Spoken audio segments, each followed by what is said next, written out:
Who knows better about surprise than Japan? Okay? Why didn't you tell me about Pearl Harbor? Okay?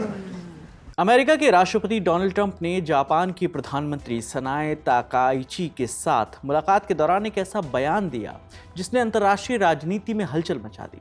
दिखने में ये टिप्पणी हल्की फुल्की थी, लेकिन इतिहास के बेहद संवेदनशील जख्म को छू जाने के कारण जापान में असहजता पैदा हो गई।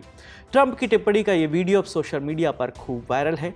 सबसे पहले हम आपको ट्रंप के बयान के बारे में बताते हैं। तो हुआ ये कि 19 मार्च को जापान के प्रधानमंत्री सनाए ताकाइची व्हाइट हाउस पहुंची थी। इस दौरान ट्रंप और ताकाइची दोनों ओवल ऑफिस में मीडिया इंटरेक्शन कर रहे थे। इस दौरान जापान के एक रिपोर्टर ने डोनाल्ड ट्रंप से सवाल पूछा, 28 फरवरी को अमेरिका और इजराइल की ओर से ईरान पर किए गए हमले से पहले इसकी जानकारी सहयोगी देशों खासकर जापान को क्यों नहीं दी गई। इसके जवाब में ट्रंप ने कहा, हमने किसी को नहीं बताया क्योंकि हम सरप्राइज अटैक करना चाहते थे और सरप्राइज अटैक में जापान से बेहतर कौन हो सकता है। इसके बाद उन्होंने मजाकिया लहजे में ताकाइची की ओर देखते हुए कहा, आपने मुझे पर्ल हार्बर के बारे में क्यों नहीं बताया। कमरे में मौजूद लोगों के मुताबिक ताकाइची ने कुछ नहीं कहा इस बात पर, लेकिन उनकी बॉडी लैंग्वेज से असहजता साफ झलक रही थी। Why didn't you tell US allies in Europe and Asia like Japan about the war before attacking Iran? So we are very confused about we Japanese citizens. Well, one thing, you don't want to signal too much. You know, when we go in, we went in very hard, and we didn't tell anybody about it because we wanted surprise. Who knows better about surprise than Japan? Okay? Why didn't you tell me about Pearl Harbor? Okay? तो अब सवाल उठता है कि आखिर Pearl Harbor का मुद्दा इतना संवेदनशील क्यों है।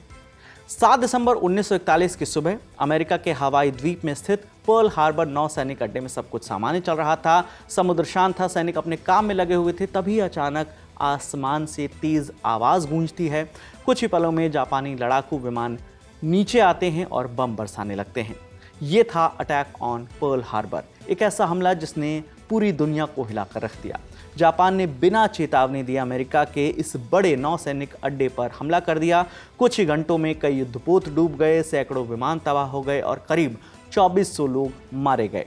अमेरिका के लिए ये सिर्फ एक हमला नहीं बल्कि एक गहरा झटका था। अगले ही दिन तत्कालीन US president Franklin D Roosevelt ने इसे a date which will live in infamy यानी कलंक के रूप में याद किए जाने वाला दिन बताया था।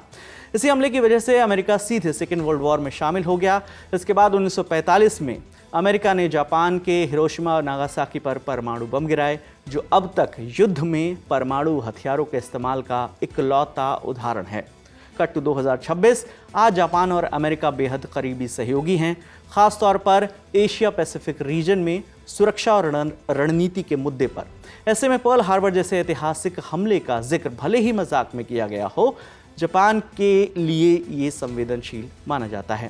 जापान के प्रधानमंत्री सनाए ताकाइची खुद राष्ट्रवादी विचारों के लिए जानी जाती हैं। वो पहले भी कई मंचों पर ये कह चुकी हैं कि जापान ने सेकेंड वर्ल्ड वॉर में सिर्फ अपनी रक्षा के लिए लड़ाई लड़ी थी और वो एशियाई देशों से पर्याप्त माफ़ी भी मांग चुका है।